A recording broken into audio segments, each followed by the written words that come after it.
this because this is your life. So whatever card you've been dealt, whatever hand you've been dealt, it's not your fault, but it's your responsibility to take it from here. That power is something that, when given away, can be the most powerful tool used against you, and when you have it, it can be the most powerful tool to use against the world. It holds so much power. Hi guys, and welcome back to the Thick Thighs Save Lives podcast. I'm Kelsey. And I'm Rachel. And do you know, I noticed you don't even ask me if I want to do the intro anymore. You don't even say, like, I'm going to do the intro. You want to do the intro? Me do the intro? Like, you don't even ask. No. You've just really taken that over. Yeah, I just go for it. Sometimes, like I have a level of impatience and then I just send it. It just grows every day. It grows smaller. No, I don't know if it grows. I My think impatience grows larger. My patience grows smaller. It's very. I feel a little like, I guess, more relieved. That was always a lot of pressure for me. You had to, like, I'll do the rest of the podcast in like my regular voice, but I always felt like you got to do the intro like in your radio voice, which is a lot for me. Just a lot. No, then you have the pressure taken off. You can just say you're rah-rah Rachel. I'm rah-rah Rachel, and I'm rah-rah here to rah-rah kill it. So let's do this thing. But except I'm not, because I can't even really talk. So So let's do a podcast. I want to do a podcast when you're just getting over pneumonia. That's like a great idea. That's an awesome plan. I just reemerged into the world. I'm just coming back. It was my first day back in the world today. I went to Starbucks. Wow, you did? What an outing. It was big. Yeah, it was a big day. I'm not yet leaving my house because the amount I'm coughing is like. Well, I saw you yesterday. Do I not count? No, I mean, I'm going to Mom's, but I'm like not going in the public. Yeah. Because the amount that I'm coughing is like it's not a good, it's a different world out there. You can't really cough anymore. Well, there's like and then there's like a coughing fit that sends you into like, I'll talk to you guys in 10 minutes. Remember when that happened to me yesterday? Like when I talk too much, like I just start dying. So if I just go out for a minute, it's just meaning, just give me a second. I'll be back. I got my Ricola. I got 15 drinks, an inhaler. I'm just working through it. I want to say that, like, before you got sick, we had this other episode planned where we were going to talk about your vacation, do a little recap of your like revenge traveling going on. Can we still do that? What'd you say? Can we still do that though? Yes. Because I don't want to miss it. Well, you're going to have to talk it through. Okay. How was your vacation? I just need a break. Hold on. I just need a break. Okay. I have to take a breath. So guys, before I got the plague, I had the most amazing vacation ever, like in history. I went away with my husband for the first time in like, I don't even know how long and I got a lot of resistance from him in the beginning about like going away from Rory and, like going and doing something for ourselves, like not working. Well, we still worked, but not like being away from work for, a couple days. It was like a lot of convincing, but I did the thing where like he was resisting and I was just like, well, I just booked it. So that's what you do. That's actually what you're famous for. I just feel sometimes people need like a little shove. And yeah, for sure. And it was one of those things that you had been saying that you were going to do for a while. You'd been talking about it with him for a while. You'd been saying you wanted to plan it for a while. COVID happened. Traveling stopped. There was like a whole bunch of things that happened. But it was something you really wanted to do. And you were not going to let up on it until you booked it. So I feel like booking it was the best thing to do. And I feel like it's kind of a great segue into some of our topics for today. Yeah, I loved, like, first of all, I've never been to Arizona before. I've never been to the Southwest, like, at all. So like that was a really amazing thing to see. We got to see the Red Rocks, and we hiked like a giant mountain. Oh, and I have to tell you this funny story about this hiking, because this is so Mark. Like, this is like Mark in a nutshell. So we're gonna go hiking, and it's, a beautiful day, and we're going to get to see these amazing sights at the top of this, whatever. We're going to like a vortex or whatever. And it's like a spiritual thing. And it's like, whatever, super yoga. And so we're hiking up the mountain, and it's going great. And we are getting, like, Mark has like a minimal fear of heights. Like, it's not like paralyzing fear, but if something has to get done on the roof at our house, like, we know who's going up, that type of fear. So, and it's not him. So, it's not paralyzing, but he hikes a lot. He hikes a lot in New Hampshire. Like, he's hiked a lot of mountains. Like, but this was a little bit different in that the hike was pretty, like, once you got to the top there, it was like kind of slippery with rocks. It's not like hiking in New Hampshire where there's like, a lot of brush and just mostly like grass. This is like rocks. So you kind of have to, like, not belay, but like not like boulder, but you have to, like, be on all fours, and like it's pretty steep. And he got to the top, and he was like, I could see he was visibly uncomfortable. We had like a guide, and he was like, he couldn't listen to anything the guide was saying. He was like looking in all directions, just being very uncharacteristic, Mark. And he wanted to get out of there as soon as possible. And I said to him after, like, that was so weird, like how you got to the top of the mountain. I've never seen you like afraid of heights like that. And he was like, yeah, well, I mean, like, I guess it's not a good idea to take edibles and then hike a mountain in the Red Rocks. And I was like, wait, what? And he was like, yeah, well, I took a bunch of edibles because that's what you do before a hike. Everybody knows that. I said, everybody knows that? That's what you do before a hike in New Hampshire. Dude, I didn't know that. I've been hiking in New Hampshire. I never took an edible. I did not know that. He's like, it's a thing. He's like, you get to take some edibles, you go for a hike, you have an experience. I'm like, what? And he was like, but that totally backfired because it was not serving me to be that high. That high. Way too much high in one spot. So it was, he got his experience a little bit rocked by, how high he was, literally and figuratively. But we had a wonderful time. We did, so much stuff that is just like, I don't know, when you have like a little kid, stuff that you just can't like read. We played pickleball, we played chess. Like, it was just amazing. And I will just say for the record, Mark didn't win a single game of pickleball. I won them all. And it was amazing. That's so great. I'm so glad you guys had such a magical time. I know you only went for a few days, and like, I feel like you made the most of it. Thank you for listening to my family vacation story. I'm invested. I've been invested in the vacation the entire time. I've been waiting.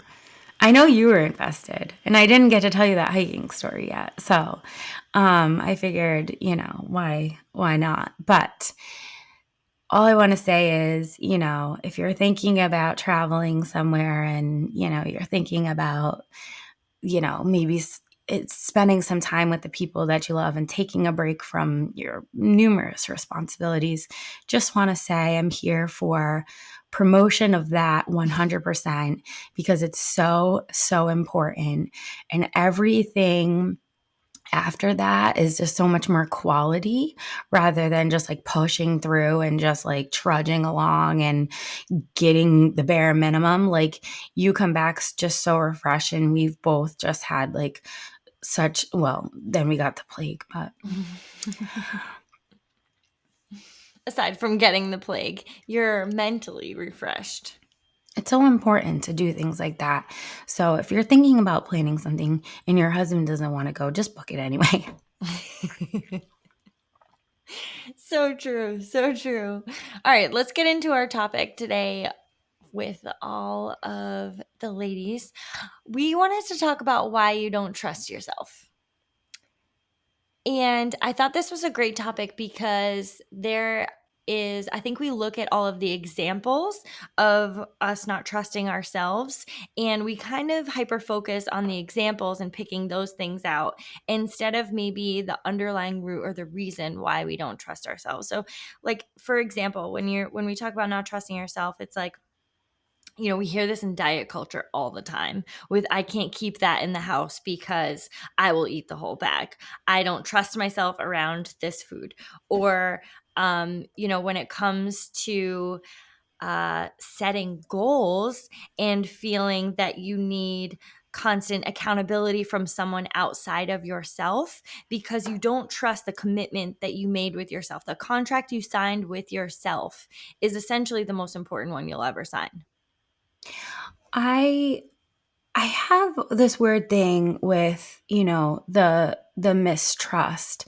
I think at the base of it, and like you said, like we're talking about symptoms now of a root problem, right? You can kind of identify the behaviors and the symptoms that this looks like, but the root problem is a lack of confidence and a lack of confidence in yourself. And that translates to, things we've talked about before that have to do with kind of giving away your power to everybody else and saying that that's really best because you're just not even suited for the job. And that stems from a lack of confidence. And the weird thing, well, I think that it needs to be addressed as women. There is some social conditioning behind this where there is some socialization in, make sure you're doubting yourself, make sure you're not overly confident. That doesn't look good on you. Like you're vain, or you look like you're too assertive, or all of these things. There are definitely issues there that are from a long line of social conditioning that we have to address. However, I really like to always, you know, recognize those things, but then also say, but like, okay, but this is today though. This is my life today. Those are the things that I was up against, and those are the things that may have been pushed on me without my knowledge. But today, I have this day on Monday to live, and I don't want to live like that anymore. And so I think it's important first for women to realize that there are confidence root issues that don't have anything to do with you. However, what are we going to do about the fact that it seems that there is such a lack of confidence behind so many of the things that we do? And when I saw this put this way, it was like on a reel or a TikTok or somebody kind of talking about a lack of confidence and why. It really made sense to me, not only in the sense of, you know, okay, wow, this is really that's a symptom and this is the cause. But then also it really made sense to me in a way of like, wow, this is something that I see every day that we can actually practice and change. So that's why I was excited about it. It was put to me this way. If you are constantly breaking agreements that you made with yourself, you are consistently breaking down your own confidence in yourself because you have deemed yourself no longer reliable. Now, this makes 100% sense to me because if you put that in any other relationship ever in your life, where you look at if you make plans with someone all the time and they're consistently canceling, are not showing up and you just deem them unreliable. You have to check in with them 5 times before you meet them somewhere because you're like, I don't know if they're even going to show up because like this person has proven to me to be an unreliable person. And the same message you're sending to yourself when you start to consistently break those promises with yourself and get you, you have more opportunity to break promises with yourself than anyone else has, right? So like there's a little bit of playroom in there where like you have the opportunity every single day, multiple times a day, to either make or break promises with yourself. So the stakes are higher and the opportunity to mess up is higher, but the problem is that you would, in any other sense, deem another person to be unreliable. And the thing that really, like, when I started to break this down, is that I think that as we break it down even further, there are lanes for this.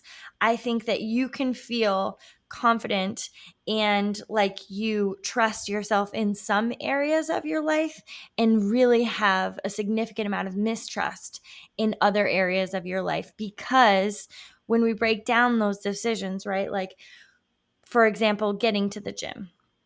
I made a contract with myself. I'm going to go this many at this time. This is when I go. This is something that I am super confident in. For me personally, I have a lot of confidence in that I'm going to show up, that I'm going to continue to show up, because for years I've built that trust with myself. And I know that, like, even if I'm tired, if I'm, this or that, I'm going to keep showing up because I have a lot of confidence in that area. But there are other lanes in my life where I look at the same thing and say, like, I have some mistrust in myself when it comes to making decisions like this, and maybe these type of relationships or these conversations, or maybe it comes to, for you, maybe it's like on the nutrition side. There's just very many lanes. And I think it's too simplistic to say, I have developed this confidence with myself because I continuously make agreements and I meet them in some areas, but in some areas we're still working on that, right? But it's the same principle. It's the same principle of, if you're seeing a lack of confidence in a certain area, it is likely because there have been many promises broken to yourself in that area, and that has slowly broke down your confidence. And I think it's really important and notable that you said the thing about the friends, because, and like showing up for things, I have lost many friends over the years, because I am extremely unreliable when it comes to like showing up for a thing. I am a kind of a person that like will say I want to go, and in my mind I'll have good intentions on wanting to go, and when it actually comes down to it, I am a big canceler, and I prefer. I'm trying to say this in the nicest way possible. I want to do exactly what I want to do at that time, and if that doesn't fit, I'm very likely to push it aside. And I've lost very many friendships because I have not held that in high regard. What do the friends think about me after a certain point of how many times I cancel? They think about me that I'm not reliable. They think about me that I am not valuing the friendship, and that I'm just not worthy of like their effort. Continuous effort. Yeah. Now say that about yourself. Okay. Replace me and my friend with me and myself. If I said those things about myself, I'm not worthy of this friendship. I don't show up for things. I'm not trustworthy. Those are things that when you say those things to yourself, and when you're thinking those things about yourself, those are going to have ramifications that are going to be widespread in your life. It's no wonder that you go and question yourself on a job promotion when that is running in the background. I am unreliable. I am not trustworthy. I do not show up for things. I break my own promises. Like those things. And it really hit me, I think, when we first started talking about this, that all of the things that I've been on for years in health and fitness specifically mirror this, and I just never realized. I was always saying to people, the most important thing that you can do is set sustainable goals. Though, and some reason I came up with this in my mind that the worst thing that you can do is set unsustainable goals. And I didn't have a clear path to why I thought that that was so bad. I just always saw people setting like unsustainable goals, failing, and then feeling bad about themselves. And I was like, that's a pattern. So I'm going to say that that's not a good route. I'm going to push people to always, never to always think about their goals in ways that are actually going to work in their life and not these big overhauls and all this stuff. And then when I broke it down to this level, it was like, oh, that's why.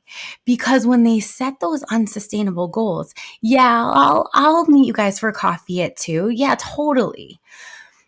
And don't show up for it because it didn't fit their lifestyle. It wasn't, something that they were really committed to. It was just a side thought.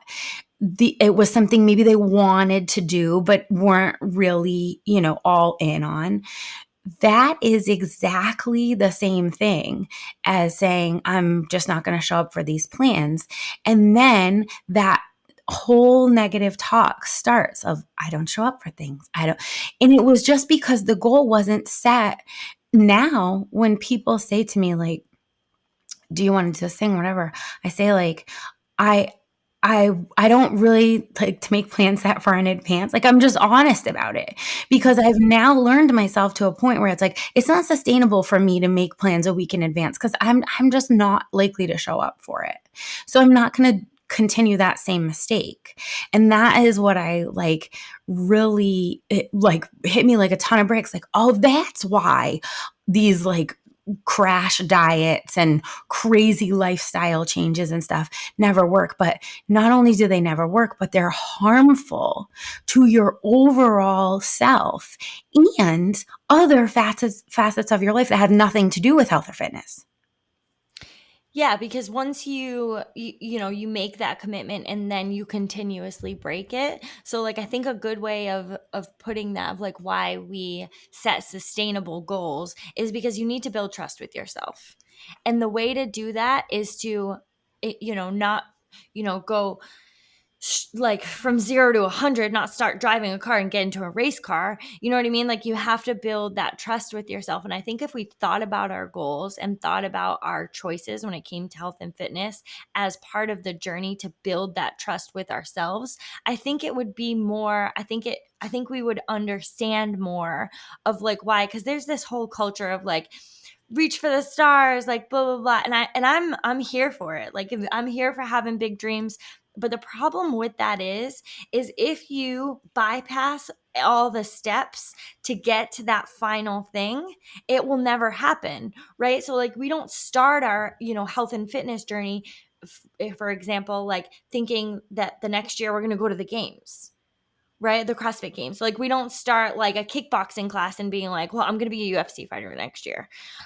Or in 2 months, which is actually when it comes to health and fitness, like something that people do a lot is thinking in a month you're going to be at a place that it took someone 8 years to get to. And the thing about that is that, I think about when I first started with my health and fitness journey and what the goals were and what I, looked around and saw. And it wasn't like, oh, okay, I'm going to start today and then I'm going to be a professional at this or even going to compare myself to those professionals. It was like, I'm going to try to get a strict pull up. Like, it's those small things. And then once you get there and you start to build a little bit more trust with yourself, you start to build a little more trust and connection with you and your body and your decisions. And the fact that you're going to keep showing up for yourself, even if you fail. And that was one of the things I kind of wanted to bring up as well is like, we're so afraid of failure. It's almost wild because every single person who has ever tried a thing has failed at it. They had to. They literally have failed over and over and over and just kept showing up and showing up. And we're so afraid that if we start and we commit and we make a decision with ourselves that we are going to fail at it or we're not going to, own up to our side of the bargain, that we might as well just not start anyway.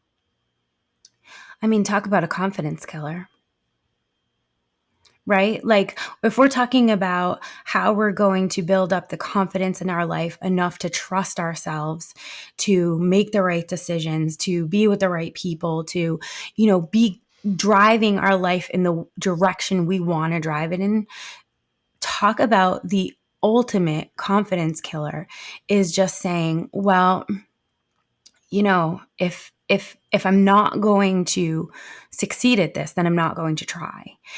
That is, that's where everything goes to die. And I I don't know. It's always a weird thing, because when you break it really down to just a day by day, if you just show up for the things that you said you were going to show up for, that in itself is the win, right? Mm, And you start to reframe. Maybe I'm not going to go be a professional UFC fighter, but you know what? I can walk tall and stand confident, and like I'm not being ripped down to shreds by one person's little criticism, little throwaway comment, mm, because the last 2 months that I said I was going to do something, I did it. And that exercise in myself has made me believe that, you know what? I show up for things I say I'm going to show up for. I do things I said I'm going to do. I am confident in that if I say that it's going to happen, it will. And all of a sudden, everything that happens around you starts actually happening around you instead of to you. mm. And that's I think where you start to really focus in on your journey and really notice the value is not 10 pounds lost, or going to be a professional UFC fighter, or being even the best in your class, or whatever your health and fitness goals are, running the 5K in X amount of time. It becomes something more of, wow, I'm really getting addicted to this feeling that I get every time that I sign the check that I wrote. And Mm. that is like, that's why I'm showing up for this. Yeah, I think that's a great point you made too about um you know having that translate into other areas of your life when you hear some doubts or some things that people say to you that maybe are might affect you differently if you were in a different place. But when those words come at you and you've built such a confidence in your abilities and what you do and what you show up for and the person that you are, they don't even affect you. Like they really don't. It's such a weird thing because I never, if you had talked to me 8 years ago and you had said, Kelsey, you're going to get to a point where like people will say things to you about your body, your fitness, your whatever, and they won't even affect you at all. I'd be like, are you sure you're talking about me? Because like I at one point was hanging on the approval of people around me, of the words of everyone around me. And then the more confidence you build on that, when people question your movement, your ability, your any of those things, it's like it doesn't even matter because I have shown up for myself so many times in that area that the words of the doubts of other people, it's like, I've proven that wrong for years now. Sorry, there's just no proof to support that. I have multiple layers of proof to support that you're actually not valid here. And that is the thing about showing up for the things that you said you were going to do, and cashing the checks that you wrote, and really committing to, honestly, just yourself and your own integrity. And I think that it's one of those things. everybody is always looking for the way. How do you get this confidence? Where do you buy it? Is it on Amazon? Like, where am I going for this? What do I have to do? Do I have to look in the mirror every day and say, you're so gorgeous, look at you, a hot girl? I can't do that. What do I have to lose 20 pounds? That's been not working for me. I've yo-yoed that 900 times now in my life. Like, and even when I've got there, it's not the magical thing that I thought it was going to be. And all of these things, all these ways that we're looking for confidence, really, I think that it's a new approach to look at it when you say it's really just the integrity that you carry within yourself. It's the ability to know that you are going to do what you said you're going to do every time. And it's not asking for perfection, right? Because it's not saying, I said I wanted to get a workout in today. And then, mid workout, my kid threw up all over the place and I couldn't even finish. And now what? Now, like, I'm a piece of shit, right? It's not that. It is simply saying, I'm going to set these, and that's why it's got to be attainable, right? It's got to be sustainable. It's got to be something that works in your lifestyle, but setting an intention and following through with the intention. And it's not always going to look perfect. You might not always finish. You're absolutely going to fail 100%. Well, It's that's it's what I wanted to bring up too, that it doesn't, when you set that agreement with yourself, it's not contingent upon how it went at the gym that day. It's not contingent upon your performance at the gym that day. Like, showing up and deciding, like, I am going to show up as, intentionally the best me that I can today. At this time, I'm going to do the things that I said I'm going to do because it's done. I signed the contract with myself. Now I'm going to cash it. It's not contingent upon, if you, showed up and you like absolutely crushed it, or you were really sore and you just worked through some of the warm up. It's not contingent upon that. because the end result is the same. I mean, I've had situations where, like, I've had every intention. I've said, I'm going to get my fitness in today, like whatever, at this time. Like, say you're like driving to the gym and you get a flat tire. You know what I mean? Like, this is life. Like, you're okay, I'm driving there and I got a flat. Now what am I supposed to do? I have to be working an hour and now it's going to get ruined. Like, I've done things before where I'm like, well, while I'm waiting for the tow truck, I'm going to do 100 air squats, and that's cashing the check that I said that Because I said I was going to do it, and then I I found a way. exactly. It's never going to be perfect. It's never going to be ideal. But if I said I'm going to do a thing, then I'm going to do it. And I'm not going to see all the can'ts, and I'm not going to demand perfection. I'm just going to simply say, this is the way in which I can get it done today. I have absolutely had huge sessions built out where I was like, oh my God, I'm so excited. I have this oil lift today, whatever. And it got completely trashed by something that happened. And I just said, well, it's 100 burpees today then. And that can be, sometimes that happens, just like it gets trashed by your body not feeling that way. Like, I know recently I had an absolute, like, I was super excited to train that day. And as soon as I started moving, my knee was like, are you kidding? Like, it was not on board with the plan that I had set. It was like, it came right in and it was like, no, this is not what I'm feeling today. But the pivot there is, I didn't pack up and leave the gym. I said, my knee's not feeling it today. And you take a minute to like, feel sorry for yourself, and RIP the workout that I had going in my mind, RIP that training session. What is it now? Because that's not my fault, but it is my responsibility. So now I'm going to move to benching, overhead movements. I'm going to do nothing weight bearing, nothing weight bearing with a squat, anything that is just bothering it. I'm going to sub it out, and I'm going to see what it is that I can do, because a lot of times we get stuck on the circumstances that led us to why we're feeling a certain way, right? Like, why we aren't feeling confident because, social conditioning has told us in so many ways that we are not deserving of confidence, or that our confidence has to be contingent on the approval of someone else.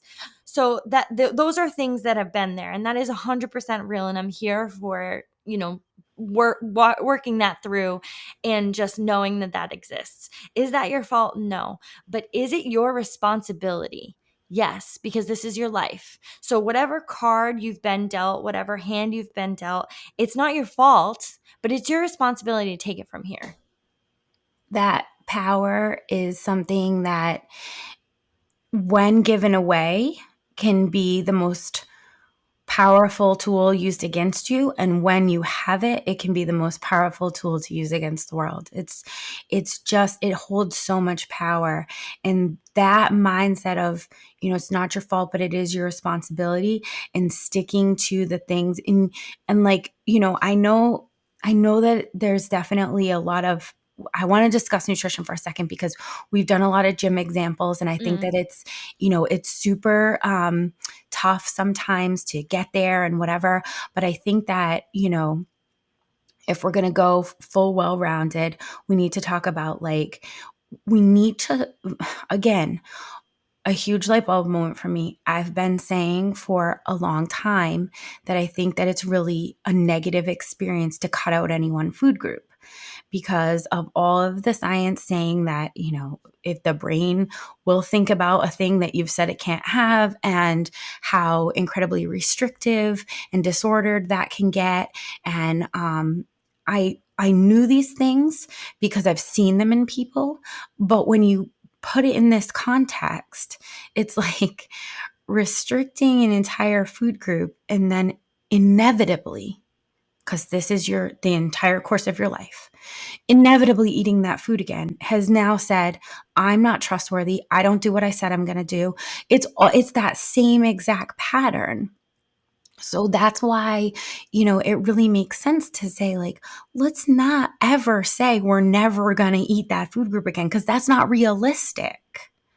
Yeah, Right. well, And we would be remiss if we didn't talk about nutrition when it comes to mistrust, because there is no, I can't think of someone that people have developed so much mistrust with themselves for than nutrition, honestly, because like it just is threaded in everything we do, because we've had a more opportunity to build that mistrust, because you have to eat multiple times a day for forever. since forever, since the beginning of time, right? Like you have had more opportunities to either build trust or mistrust with yourself when it comes to nutrition. And most people have developed such a sense of mistrust with themselves that they need someone to tell them what it is they can and can't eat, and demonizing food groups. This one's good, this one's bad, we can never have this one. And it just goes into this cycle of, there's a lot of, we're going to do restriction, we're going to do binge eating, we're going to be off the wagon, we're going to be on the wagon. And it's this whole vicious, honestly abusive cycle But with I food. just want to say one thing is, like, people think that has, oh well, that'll, do some damage to me, but like, really, it's in the course of losing the 20 pounds, so that's, it's well worth it, whatever. But you gotta take it outside of those parameters, because constantly breaking bargains that you've made with yourself is going to, it's going to be everywhere. Then it's going to be in your job. It's going to be in your relationships. It's going to be in everything you say, and everything that is said back to you is, I'm a person who doesn't keep commitments, and I'm a person who doesn't say what doesn't do what I'm going to say. And it's like, if you think of it in a big context of, like, this is going to damage my entire personality and my entire life, then it doesn't seem so worth it. Then is that 10 pounds worth it, right? Like if you bring it back like into the bigger picture, is that really worth it? It's just one of those things where again, we can have goals. We can have things, and it's important, right? Because if you don't set those things where you say, like, I have this goal and I'm going to show up for it every day, that is the way to build the confidence, right? So we have to have those things, and it's good and it's healthy. We just want to make sure, especially surrounding health and fitness, when it comes to the goals, that they are ones that you can keep, ones that are going to work, ones that you can show up for every single day, and ones that don't demand perfection. Because that is really, everything, that all that confidence that you are looking for, it lies behind the fact that if you trust yourself, everything becomes much more easy. Yeah, 100%. So I want you guys to do something today that builds trust with yourself. Look at your day, just one day, real small. Today, what are the commitments you made to yourself? And at the end of the day, I want you to look back at them and look at the commitments, the checks you're cashing in with yourself, and note them. You can write them down if you want. You can take a mental note. You can do your thing, but the fact is that you're going to start a day with looking at the commitments, making commitments to yourself, and looking at them in that way. This is a commitment I'm making with myself, which is the most important commitment of my entire day. Trumps everyone else. And then at the end of the day, you're going to cash in those checks and see which ones that you kept. It's a great exercise. And also, it really makes you value the kinds of commitments that you make with yourself. You're less likely to be loosey goosey about, yeah, I'll do that. Oh, maybe I'll do that. I'll go on this diet, because Maybe I'll do that unless something else comes up better. if you start taking it seriously, like, if I said I'm going to do this, I actually have to do it. Then you start really analyzing the choices that you're making on a much deeper level. And that's always going to lead to success. Because if you're really thinking about the commitments that you're making and you're looking at all aspects of them, they're going to be better commitments, Oh, for not sure. made on a whim. No. All right, guys, have an amazing rest of your week. Let us know the commitments you made with yourself, and we love you.